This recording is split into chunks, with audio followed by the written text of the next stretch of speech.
बैठकीमध्ये आता महानगरपालिकेची निवडणुकांची सुद्धा घोषणा झालेली आहे. 16 तारखेच्या आसपास जानेवारीच्या 15 जानेवारीला मतदान आणि 16 जानेवारीला निकाल असणार आहे. तर ही निरंतर चालणारी प्रक्रिया आहे. तरी काही आरक्षणाच्या मुद्द्यावरून काही नगरपालिकांची निवडणूक रोखला गेला. त्याचे निकाल आता 21ला मतदान आणि 21ला मतमोजणी आहे सर्व नगरपालिका. आता कोणाही महानगरपालिकांची आता रणधुमाळी सुरू झालेली आहे. तर आम्हाला सगळ्यांना खात्री आहे की आपल्या राज्याचे लोकप्रिय मुख्यमंत्री माननीय देवेंद्रजी फडणवीस साहेब यांच्या नेतृत्वाखाली महायुतीला एक मोठी घवघवीत यश नगरपालिकेतही मिळेल आणि महानगरपालिकेतही मिळेल. साधारणपणे आदित्य ठाकरेंनी आज टीका केली की मतदार यादीतलेच गोळ मिटले नाहीत आणि निवडणुकांची गडबड सरकारच करते.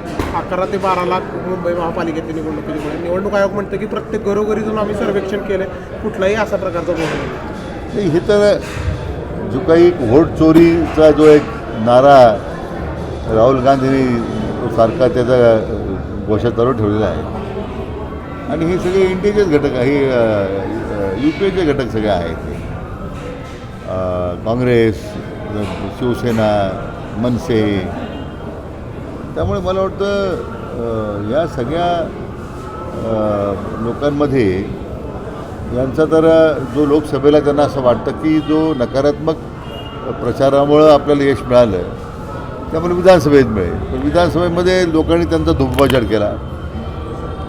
तोच प्रयत्न त्यांनी राहुल गांधींनी या सगळ्या लोकांनी मुंबईत मोर्चा काढला. म्हणजे त्याच्यामध्ये उद्धव ठाकरेंपासून राज्याचे आपले जाणते राजे आहेत सगळं त्याच्यामध्ये सामील होते.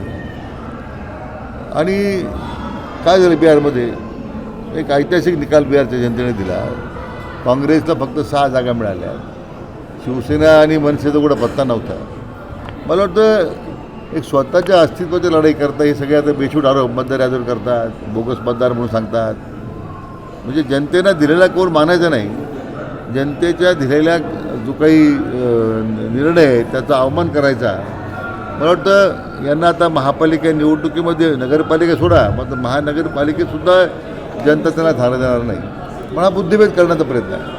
दोन्ही ठाकरे एकत्र येत आहेत. मुंबई महापालिकेत एक मोठं आव्हान असणार. काय मुंबईची काय विजयाचं आव्हान? मला मुंबईचा जसा कमी अनुभव आहे, परंतु राजकारणामध्ये जो विचार नेहमी पाहिलेला आहे कोणी एकत्र आल्याने काही फरक पडत नाही. शेवटी जनता विचारावर असते आणि या राज्य सरकारचं जे नेतृत्व आहे ज्यांचं मार्गदर्शन कोणाचं आहे विश्वगुरू आदरणीय प्रधानमंत्री नरेंद्र मोदीजींचा, मान्य अमित भाईंचा.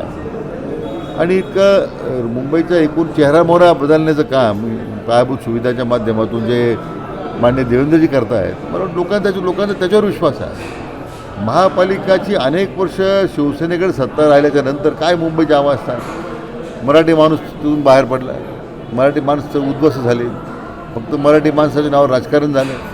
आज तुम्ही पाहा ना जेवढी घरं मुंबईची बांधली जातात रोज त्या शिवसेनेच्या काळामध्ये कोण राहतं याच्यामध्ये? मराठी माणूस कुठं दिसतो का? फक्त भावनिक राजकारण अनेक वर्षी केला तर लोकांनी ते ओळखलेलं आहे.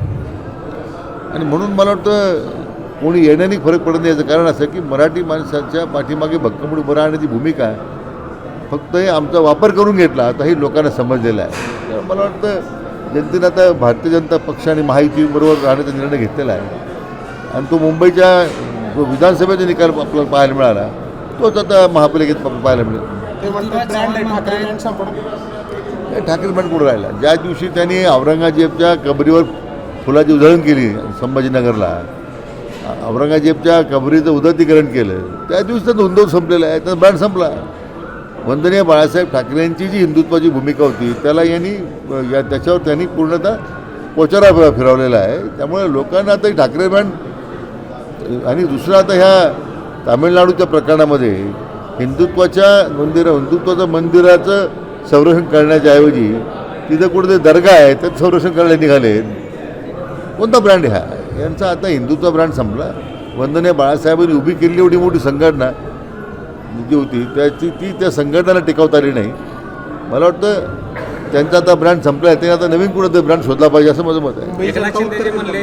मुंबईची जनता उत्तर देईल. हो, मी माझं स्पष्ट मत आहे की आदरणीय प्रधानमंत्री नरेंद्र मोदीजी यांनी ज्या पद्धतीने या संपूर्ण देशाच्या विकासाची घोडदौड सुरू केली, देश नव्हे तर जगाच्या पातळीवर एक वेगळी ओळख देशाची निर्माण केली, त्याच पद्धतीने या राज्याची वेगळी ओळख देश पातळीवर सर्वात प्रगतिशील राज्य म्हणून माननीय देवेंद्रजी या राज्याचे नेतृत्व सांभाळत आहेत आणि त्याच्यावर मुंबईकर जनता निश्चितपणे समाधानी आहे. या निवडणुकीचे निकाल ते आपल्याला पाहायला मिळेल. चव्हाण म्हणतात की मराठी माणूस पंतप्रधान होणार. 19 डिसेंबरला राजकीय पृथ्वीराज चव्हाणची काय अवस्था आहे, त्यांनी काँग्रेसचं वाटोळ केलं. म्हणजे 14 साली प्रधानमंत्री आदरणीय मोदी साहेबांनी काँग्रेस मुक्त भारताची घोषणा केली होती आणि 14च्या विधानसभेच्या निवडणुकीत पृथ्वीराज चव्हाणाच्या नेतृत्वाखाली त्यांनी मोदीजींची घोषणा इतकी मनावर घेतली की त्यांनी महाराष्ट्र काँग्रेस मुक्त करून टाकली. मला वाटतं काय ते अशा लोकांशी काय वक्तव्य भाषा करणार. त्यांची स्वतःची मलकापूर जी नगरपालिका आहे कराडजवळ, तिथं ते पॅनल उभा करू शकले, नगरपालिकेला पॅनल उभा करता आला नाही त्यांना. आणि आता तर कराड नगरपालिकेमध्ये तर अनामत रक्कम जप्त होतील. अशा लोकांनी काही अशा वक्तव्य करणं मला वाटतं मी म्हटलं ना, हे शेळ्याकडे लवू आणण्याचा प्रयत्न आहे, आपलं स्वतःचं अस्तित्व दाखवण्याचा प्रयत्न आहे. हे सगळ्या संपलेल्या आवृत्ती आहेत. निलेश लंकेंनी भारतरत्न शरद पवारांच्या भाषणात मला काले पत्रकार नागपुरात विचारलं, मी मला शुभेच्छा आहे. पाटील आज देत आहे, काय एकत्रित राहू शकतो? जे मुळातच सत्तेसाठी एकत्र आले होते, काय विचारधारा होती त्यांची, त्यामुळे मुळातच आता एकत्र राहण्यासाठी त्यांची जी धडपड सुरू आहे. याचाच अर्थ काय, याचाच अर्थ त्यांचा पराभव त्यांचा दिसतो आहे आणि म्हणून आता ही एकत्र येऊन तरी आम्ही काहीतरी थोडी आपली बूज राखू, हा तो प्रयत्न दिसतोय.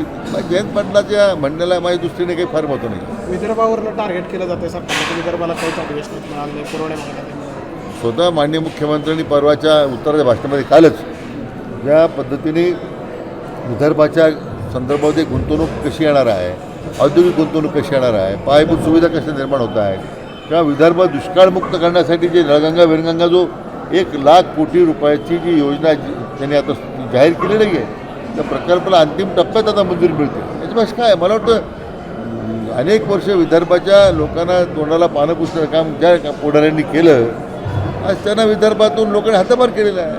मला वाटतं की विदर्भाची मंडळी खुश आहे, माननीय देवेंद्रच्या नेतृत्वावर खुश आहे, महायुतीवर खुश आहे. 29 महापालिकांसाठी विठ्ठलाला काय सांगणार? असं की पांडुरंगाला आमचं मी नेहमी येतो, असं आहे की राज्य दुष्काळमुक्त करावं, दुष्काळमुक्त ठेवावं हीच माझी पांडुरंगाची नेहमी प्रार्थना असते. राजकीय स्थिरता, राजकीय भूमिका लोक करत असते वेगळे पक्ष, पण पांडुरंगाच्या मनात आहे की आपण महायुतीच्या भाग राहिलं पाहिजे.